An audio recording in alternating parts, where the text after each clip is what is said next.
விருதுநகர் மாவட்டம் ஸ்ரீவில்லிபுத்தூரில் லாரியில் கொண்டு சென்ற எவர் சில்வர் கிஃப்ட் பொருட்களை தேர்தல் பறக்கும் படையினர் பறிமுதல் செய்தனர்.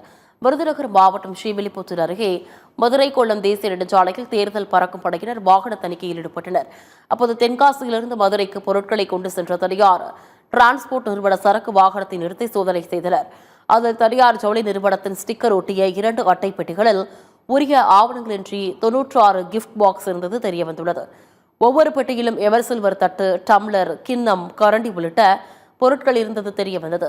இவற்றை பறிமுதல் செய்த அதிகாரிகள் வட்டாட்சியர் அலுவலகத்தில் தேர்தல் நடத்தும் துணை அலுவலர் பாலமுருகனிடம் ஒப்படைத்தனர். திருச்சியில் முதன்முறையாக அரசு பேருந்துகளில் தேர்தல் பறக்கும் படையினர் தீவிர சோதனை மேற்கொண்டனர்.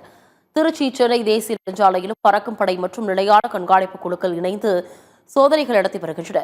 வாக்காளர்களை கவரும் நோக்கில் சட்டவிரோதமாக பணம், மது, பரிசு பொருட்கள் உள்ளிட்டவற்றை கடத்துவதை தடுக்க வாகனங்கள் நிறுத்தப்பட்டு முழுமையாக சோதனை செய்யப்படுகின்றது. அந்த வகையில் அரசு பேருந்துகளில் ஏறி தேர்தல் பறக்கும் படை அதிகாரிகள் பயணிகளிடம் சோதனை மேற்கொண்டனர். புதுக்கோட்டை மாவட்டம் விராலிமலை சட்டமன்ற தொகுதியில் காரில் உரிய ஆவணங்களின்றி எடுத்து வரப்பட்ட 1,58,056 ரூபாயை பறக்கும் படையினர் கைப்பற்றினர்.